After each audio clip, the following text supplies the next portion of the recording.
Bogach, and today I'm going to talk to you about my paper, The Cultural, Ethical, and Global Aspects of Knowledge Organization. So in my paper, I took a look at the ethical and cultural issues that affect our knowledge organization system. I said, how could we better weed these out? And also I wanted to look at how ethics were affecting our local environments, but also on a more global scale, especially with the prevalence of technology now in our marketplace. What are some of the ethical issues? Well, there's the copyright laws, confidentiality and privacy, intellectual freedom and censorship, which this comes into play on which ones do you balance, equitable access to information and service, which was a lot of articles discussing this type of issue, especially because with different cultures and different ways of organizing things, it might not always create an equitable access to everyone, especially on a more global scale. And then last, the conflict of interest. The society in which the materials are based may contain some types of discrimination, such as race, creed, or color. So these are some other ethical issues we had to look at.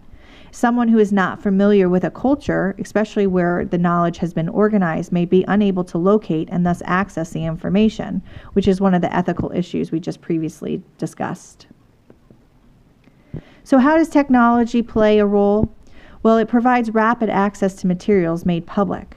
So unlike before with things such as snail mail or having to pass out information and pamphlets or photos or going to the library and getting books, we're now in a digital era where we can access it online in a flash of a second. It's so quick. It's now rapid access. We also have limited control of these items, which can infringe on copyright laws. Once we release this information on the internet, somebody could easily copy it and make it available to others.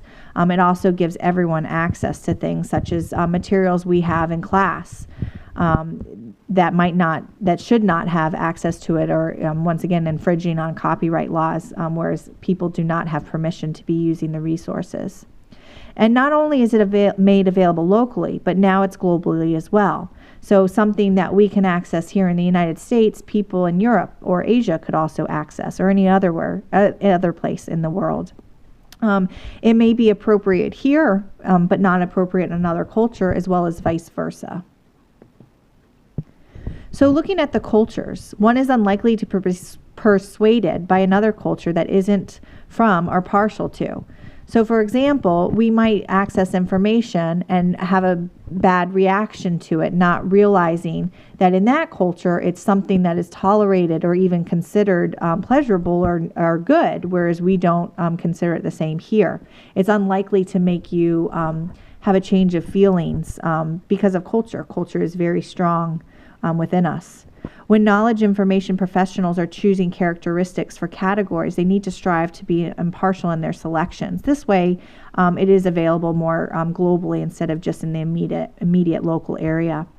There are also limited methods or techniques and tools for this plurality. How do we weed out ethical and cultural issues? Well, the starting point is by having a code of ethics designed so professionals know what to expect. We also need to be good at balancing the needs of rights of the users, employers, practitioners, community, and society. By looking at case studies, we can reflect on issues and solutions. So in a lot of my articles, I was reading different case studies where it showed different ethical issues that came up and what their solutions would be on how to handle these issues. So the more we have practice with them, the better we are able to handle them when they arise. On a global level, when we create classification schemes, we need to be mindful of how they affect other cultures. We have the multi-ethnic, multilingual, multi-religious, and multicultural societies that may have to access the information. And once again, we want to provide equitable access to all. We also need to understand the values at a global level and just at the home front. And we need to be flexible with new information and the changing social norms. As things change and new information is created, we need to be able to adapt and include that into our schemes and way of classifying things.